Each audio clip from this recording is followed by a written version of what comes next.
আপনি কি জানেন মধ্যপ্রাচ্যের যে দুটি দেশ আজ একে অপরকে মানচিত্র থেকে মুছে ফেলার হুমকি দিচ্ছে, একসময় তারা ছিল সব থেকে ঘনিষ্ঠ বন্ধু? হ্যাঁ, আপনি ঠিকই শুনেছেন, ইরান এবং ইসরায়েল। আজকের রক্তক্ষয়ী শত্রুতা কোনো একদিনের ফল নয়। এটি এমন এক দাবা খেলা যেখানে চাল দেওয়া হচ্ছে পর্দার আড়াল থেকে, যেখানে সাধারণ মানুষের রক্ত দিয়ে লেখা হচ্ছে রাজনীতির নতুন মহাকাব্য। কিন্তু কেন এই দুই শক্তিশালী দেশ একে অপরের গলার কাটা হয়ে দাঁড়ালো? কি এমন ঘটেছিল 1979 সালে যা চিরতরে বদলে দিল এই অঞ্চলের ভাগ্য? আজ আমরা এই ছায়াযুদ্ধের এমন কিছু ডার্ক সত্য উন্মোচন করব যা হয়তো আপনি আগে কখনো শোনেননি। প্রস্তুত তো?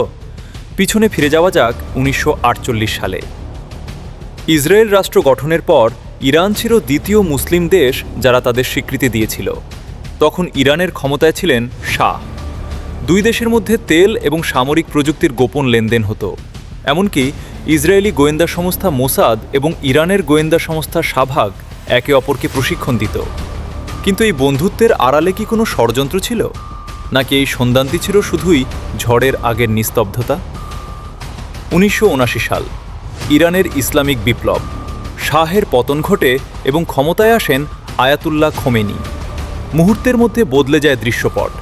ইরান ইসরায়েলকে ছোট শয়তান এবং আমেরিকাকে বড় শয়তান হিসেবে ঘোষণা করে। তেহরানের রাস্তায় স্লোগান ওঠে, ইসরায়েল ধ্বংস হোক। কিন্তু কেন? কারণটা যতটা না ধর্মীয়, তার চেয়েও বেশি রাজনৈতিক প্রভাব বিস্তারের।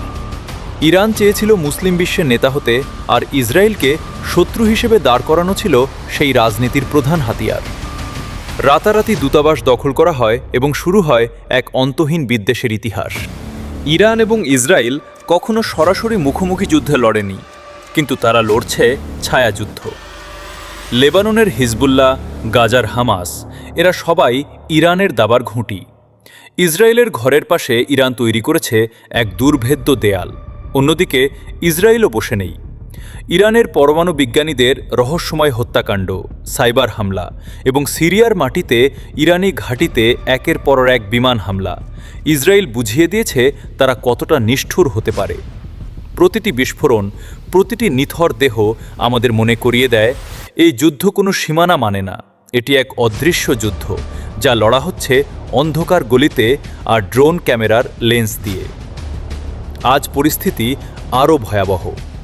ইরান এখন পারমাণবিক শক্তির দোরগোড়ায়, আর ইসরায়েল ঘোষণা করেছে তারা ইরানকে কখনোই পরমাণু বোমা বানাতে দেবে না।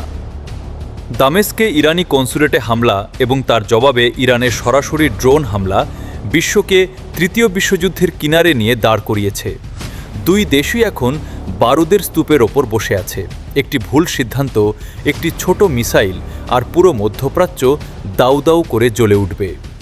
শত্রুতা কি কখনো শেষ হবে, নাকি এই দুই দেশের লড়াই পৃথিবীতে ধ্বংসের নতুন কোনো বার্তা নিয়ে আসবে? ইতিহাস বলে যুদ্ধের কোনো জয় নেই, আছে শুধু লাশের মিছিল। ইরান এবং ইসরায়েলের এই সংঘাতের শেষ কোথায় তা হয়তো সময়ই বলে দেবে। আপনার কি মনে হয়, এই যুদ্ধ কি এড়ানো সম্ভব ছিল? আপনার মতামত কমেন্টে জানান।